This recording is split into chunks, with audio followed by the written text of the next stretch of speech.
نیکیوں کی حفاظت کیجیے، 7 چیزیں نیکیوں کو ضائع کر دیتی ہے۔ نیکی یہ آخرت کی کرنسی ہے۔ دنیا کے معاملات چلانے کے لیے ہمیں روپے پیسہ چاہیے، تو اسی آخرت کے معاملات کو چلانے کے لیے نیکی چاہیے۔ یہ جو ساری تھکاوٹ جو ہوتی ہے نا، روزے رکھے جا رہا ہے، تلاوت، تراویح، نوافل، تہجد، حج، عمرہ، یہ سب نیکیاں جمع کی جا رہی ہے تاکہ آخرت کرنسی زیادہ ہوگی تو راحت زیادہ ہوگی۔ کچھ لوگ ایسے ہیں جو اس طرف توجہ دیتے ہی نہیں، نیکیاں کمانے کا کچھ شوق ہی نہیں ہے، یہ لوگ خسارے میں ہے۔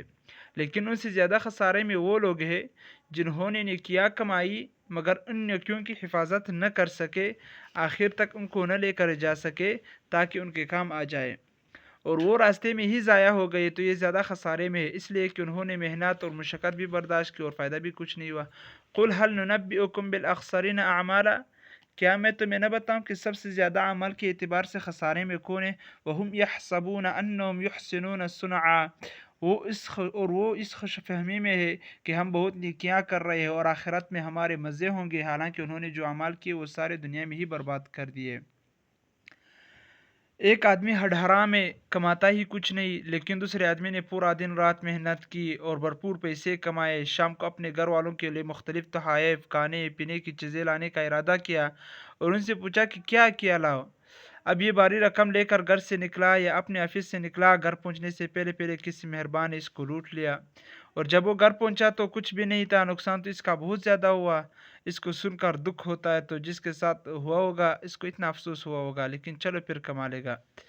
آخرت کا نقصان حقیقی نقصان ہے، لیکن اگر ہماری کمائی ہوئی نیکیاں ضائع ہو گئی اور آخرت میں جب نامہ اعمال کھلا تو پتہ چلا کہ نیکیاں تو بہت کی تھی لیکن یہاں تک نہ لا سکے، راستے میں ہی رہ گئے، ضائع ہو گئی، برباد ہو گئی، تو اس کا نقصان بہت زیادہ ہے، اس کو افسوس بھی بہت زیادہ ہوگا، اس لیے کہ وہاں سے واپسی کی کوئی شکل نہیں ہے۔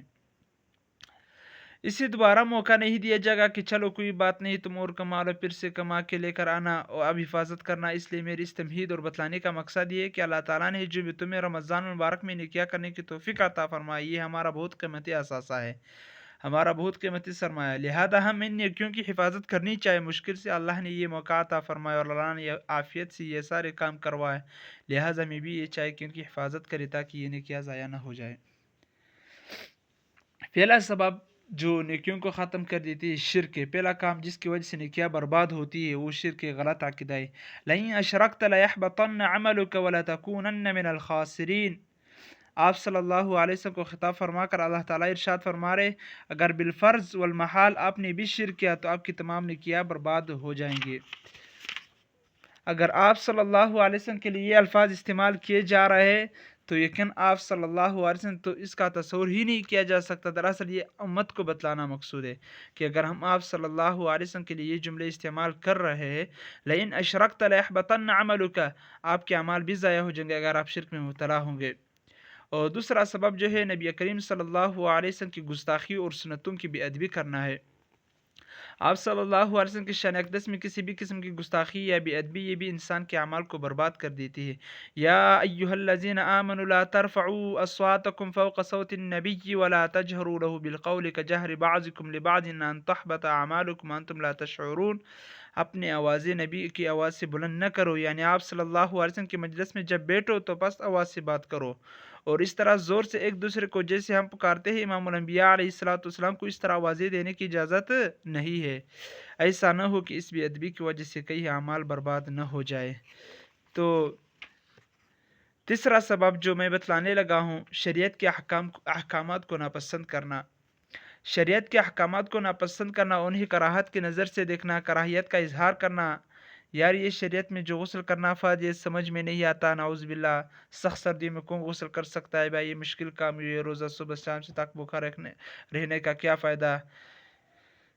یہ قسم کے لوگ، بے دین قسم کے لوگ بہت ساری باتیں اس قسم کی کرتے رہتے ہیں، نعوذ باللہ، اس طرح کے بولنا اس بھی انسان کے اعمال برباد ہوتے جاتے ہیں اور ہو جاتے ہیں۔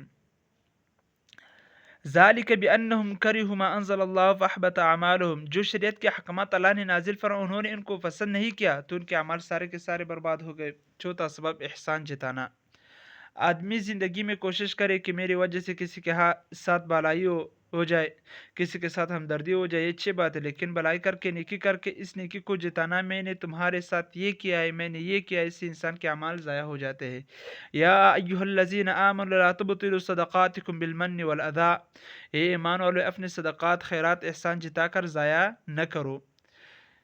احسان جتانے کی دو شکلیں، پھر ایک یہ کہ کسی آدمی کے سامنے یہ بولی کہ میں نے تمہارے ساتھ یہ کیا اور تم یہ کر رہے ہو، اور دوسرا یہ کہ پیٹھ پیچھے بولی کہ فلاں آدمی کے ساتھ میں نے یہ احسانات کیے مگر اس کو اس کی پرواہ ہی نہیں ہے، اس طرح کی باتیں بھی نہیں کرنی چاہیے۔ اور پانچواں سبب حسد کرنا۔ حسد یہ کہ انسان کسی دوسرے کے پاس کوئی نعمت دے کے اور آرزو کرے کہ یہ نعمت اس سے ظاہر ہو جائے، خواہ مجھے ملے یا نہ ملے، اس کو حسد کہا جاتا ہے۔ حسد کرنے سے بھی انسان کی نیکیاں برباد ہو جاتی ہے۔ اللہ کے نبی کریم صلی اللہ علیہ وسلم نے فرمایا ایاکم والحسد فإن الحسد یأکل الحسنات کما تأکل النار الحطب۔ چھٹا سبب